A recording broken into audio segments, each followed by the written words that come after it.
Chapter 25 Boon bestowed upon Shami and Mandar. Om Shri Ganeshaya Namaha. Daksha said to Mudgalacharya, O merciful one, please tell me the glory of Shami and Mandar. Why are these two trees, Shami and Mandar, loved by Vigneshwara? Mudgalacharya narrated the legend. In ancient times, there lived a Brahmin named Aurva, who devoutly performed his duties as ordained by the Shrutis and Smritis. The rites that are not explicitly mentioned in the Vedas but are dealt with in the Smritis are called Smarta Karmas, and those that are explicitly mentioned are called Shruta Karmas. His wife was also religious. With the passage of time, a daughter was born to them who was lustrous and whose name was Shamika. Their daughter was beautiful, virtuous, and loved by her parents. When she was 7 years old, her father began looking for an appropriate groom for her. So Aurva set out on a journey. He visited the ashram of the eminent Muni Shaunaka. Shaunaka performed his puja with respect and treated his guests well. Shaunaka suggested a disciple named Mandar, the son of the learned Dhaumya Rishi, as a prospective groom. Seeing the amiable Mandar was constantly at the service of his guru and eager to follow dharma, Aurva decided to make him his son-in-law. After discussing with Shaunaka, he returned home, and on an auspicious day and time, he gave his daughter Shamika in marriage to Mandar. The bride and the bridegroom suited each other well and could be compared to a gem embedded in gold. Shamika stayed at her mother's place for some time. Her husband came to take her when she attained puberty. Mandar paid respects to her father-in-law, Aurva, and the humble Mandar returned with his beautiful wife. On their way, the couple halted at the ashram of the eminent Ganesh devotee, Brushundi. Shami and Mandar were amused and mocked Brushundi, who bore an elephant trunk from the center of his eyebrows. They were foolish to ridicule his trunk.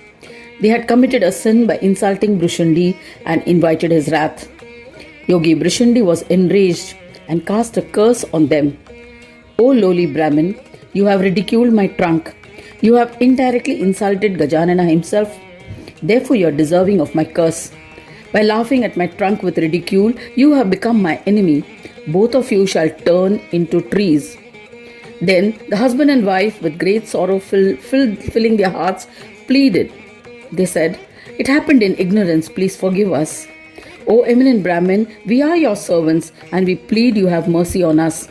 O compassionate one, please give us the appropriate solution to mitigate the curse. Please make us the beloved of Lord Ganesha. Hearing their pleas, the merciful Muni said, I have pronounced a curse upon you because you insulted my trunk. Therefore, only when Lord Ganaraja, the bearer of a face with the trunk of an elephant, becomes pleased and bestows his grace upon you, will you be free from my curse. It's not in my power to mitigate the curse. Gajanana is the one who has pronounced the curse. I am not an inherently angry person. It was he who inspired anger in me. Saying this, the Mahayogi sat on his asan and began meditating. Both husband and wife were transformed into trees because of the curse. 1 month passed in this manner. Shaunaka was worried, as his disciple had not returned to his ashram. He went to meet Aurva along with some of the other disciples. Shaunaka, hiding his sorrow, calmly asked, Please tell me where Mandar is. I had sent him to bring Shamika. What has happened to my student? Please tell me the truth.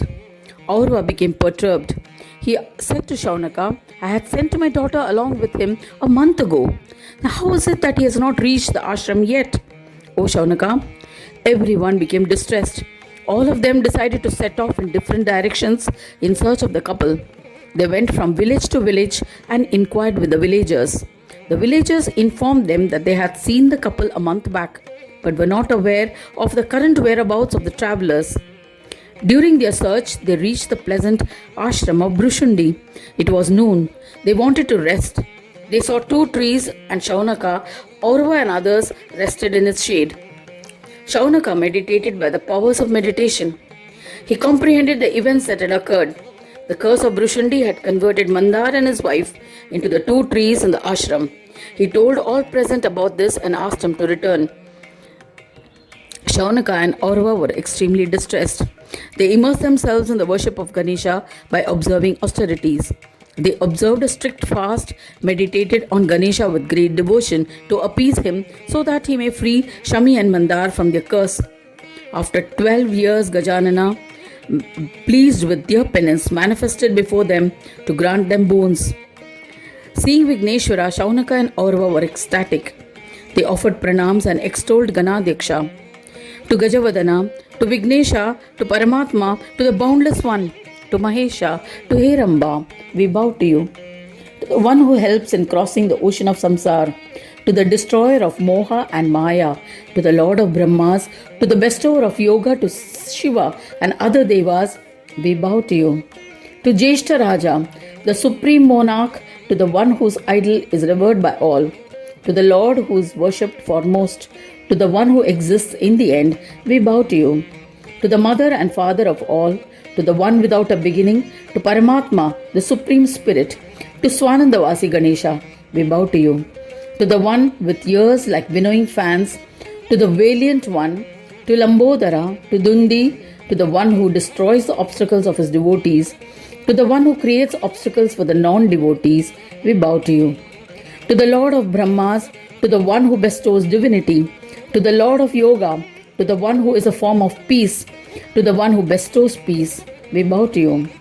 To the one whose attributes are incomprehensible to Shiva, Vishnu and other devas, to the one whose form with attributes is an enigma to even to yogis in this world, to the one whose marvelous form without attributes is incomprehensible.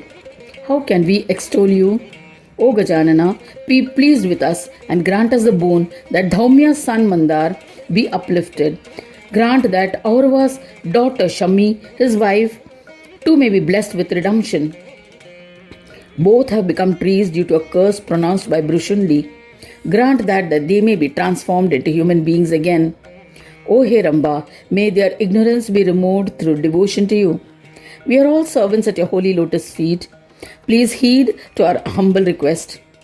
Hearing their plea, Gananayaka said to the ascetics, O Brahmin devotees, both husband and wife had insulted my trunk of an elephant. So, Brushundi had pronounced a curse upon them.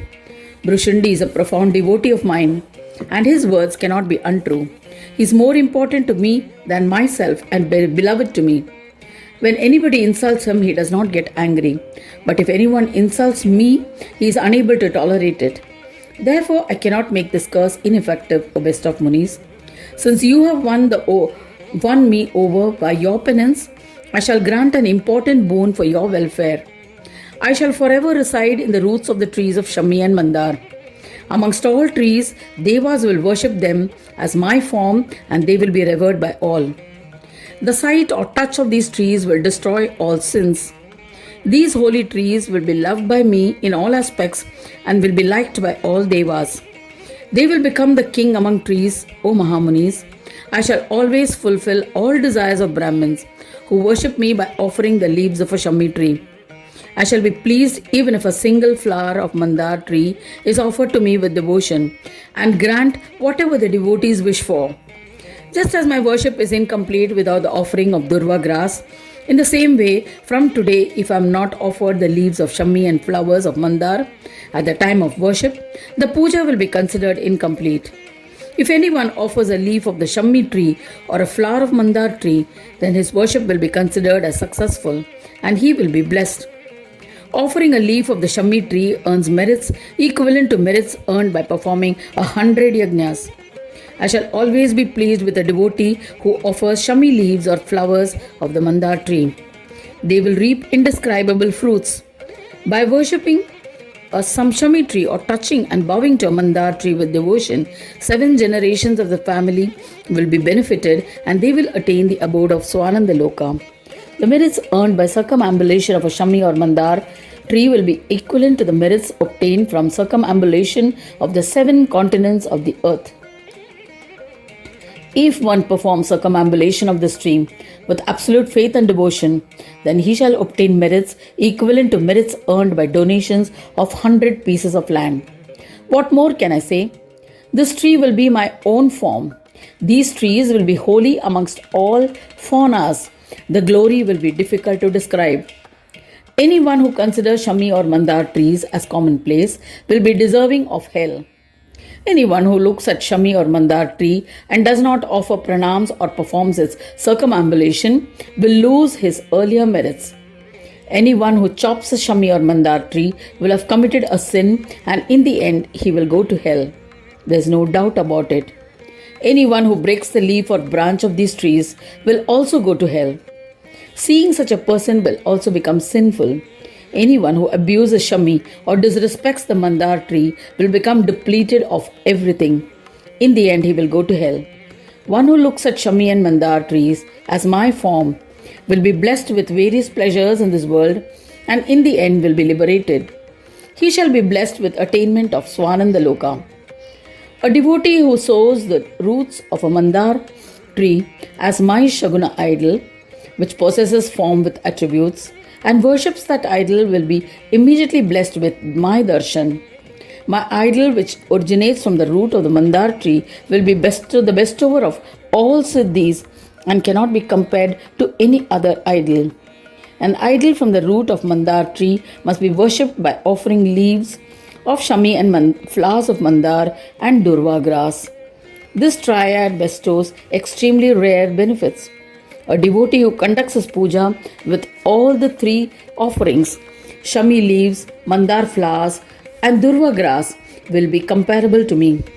If a devotee strings Shami and Mandar beads to make prayer beads and then recites mantras, by keeping a count on these beads, he shall be blessed with prosperity, and his devotion to me will become steadfast. There is no doubt about it. Darshan of a devotee who wears the string of prayer beads of Shami and Mandar around his neck will remove all sinful obstacles. At the time of death, if my devotee holds leaves of Shami or Mandar or Durva grass in his hands, such a person will not be touched by Yama, but instead will ascend to my loka. A person who performs puja amidst Shami or Mandar trees with devotion will be considered to have performed several pujas. After saying this, Gananayaka further elaborated, O Shaunaka and Aurva, if you have desired my devotion, then install my idol which emanates from the roots of the Mandar tree and perform its puja as ordained. By offering Shami, Mandar and Durva with wholehearted devotion, I shall be content. I shall not be fully satisfied with any other puja and worship. Devotee should perform my worship without offering tulsi leaves. A devotee must always keep a string of prayer beads made of Shami and Mandar for recitation of mantras. After saying this, Ganadisha immediately became invisible. Shaunaka and Aurava were very happy with these boons. Thus ends the 25th chapter titled Boon Bestowed upon Shami and Mandar in the 5th Khanda of the Purana Upanishad, Srimad Mudgal Puran, describing the legends of Lambodara. Dedicated to Sri Gajanana. End of chapter 25.